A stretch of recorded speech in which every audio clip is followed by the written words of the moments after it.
as is that Commonwealth Day was formally celebrated as Empire Day. Empire Day was first celebrated after the death of Queen Victoria on 24th May 1902 on the Queen's birthday. The words Empire Day describes a picture of a motherly Queen Victoria presiding over an empire which spanned almost a quarter of the entire globe.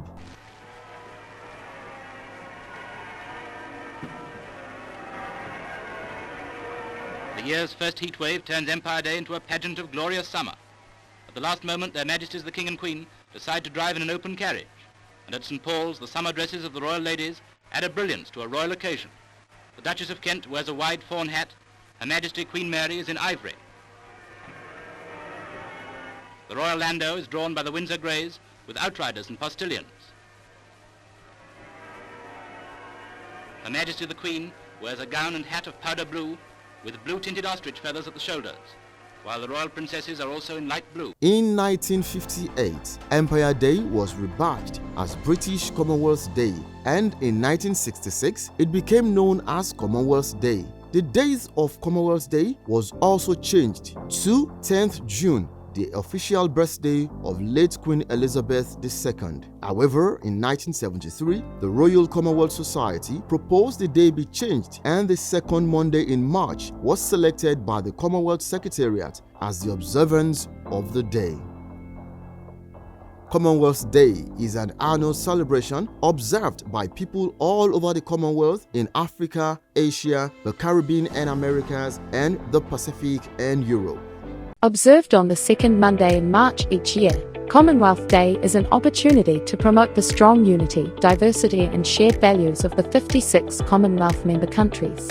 Commonwealth Day was celebrated on the 13th March with observances, speeches, exhibitions and cultural events across the Commonwealth.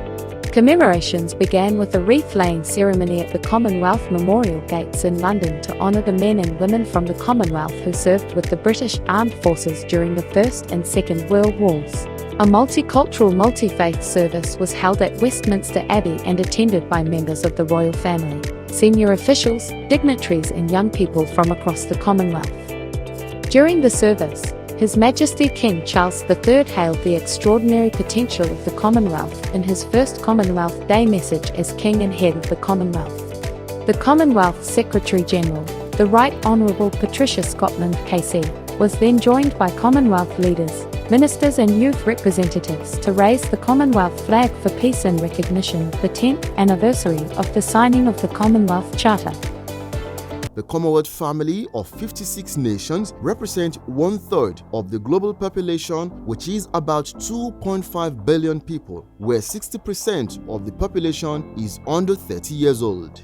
These nations, though diverse in size and development status, share common beliefs and values where every member's contribution is significant. The 56 nations include some of the largest economies on earth as well as the smallest islands. All celebrate their unity of vision and common commitment to peace and justice in an increasingly polarized world.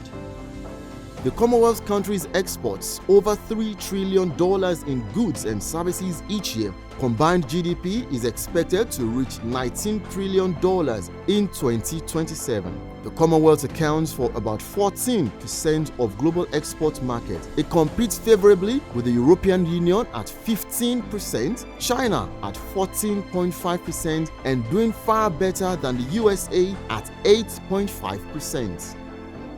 The head of the Commonwealth is King Charles III, Charles Philip Arthur George, King of the United Kingdom and the 14 other Commonwealth realms. The President of Rwanda, His Excellency Paul Kagame, is the chair in office of the Commonwealth, while the Right Honourable Patricia Scotland KC is the 6th Commonwealth Secretary General. The Commonwealth Heads of Government Meeting 2022 in Kigali, Rwanda. We are the most significant grouping of countries in the history of the world, which is bound, above all, by values which we all aspire to. Over 50 heads of government were welcomed by host and the new chair of the Commonwealth Committee, His Excellency Paul Kagame, President of Rwanda. We need to keep making sure that the Commonwealth, when we talk about the Commonwealth, we actually mean the Commonwealth. No one is left behind. Head of the Commonwealth, His Royal Highness the Prince of Wales, affirmed the collective power of the Commonwealth countries gathering together. Our Commonwealth family is, and will always remain, a free association of independent, self-governing nations. We meet and talk as equals, sharing our knowledge and experience for the betterment of all citizens of the Commonwealth, and indeed the wider world. Commonwealth promotes collective action on strengthening democracy, trade, justice, human rights, good governance, gender equality, health, education, economic development, and empowering young people. Commonwealth Day is held every second Monday in March, and every Commonwealth member state is free to celebrate Commonwealth Day however they choose. We felicitate with the Commonwealth Global Family.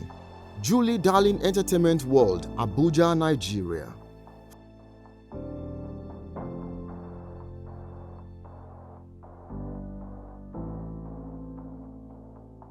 Frontline Projects Incorporated, Vancouver, British Columbia, Canada. DITN Telecoms, Abuja, Nigeria. Lexicon Multi-Concept Media, Abuja, Nigeria. Onome Food Market, Abuja, Nigeria. Afro Global Television, Toronto, Ontario, Canada.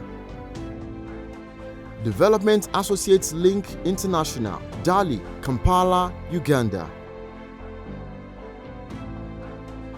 And so, the Julie Darling Entertainment World, Abuja, Nigeria, is honoring the Commonwealth with the presentation of 15 national anthems of selected member countries. In Africa, Nigeria, Rwanda, Kenya, and Uganda. In Asia, Singapore, India, and Malaysia.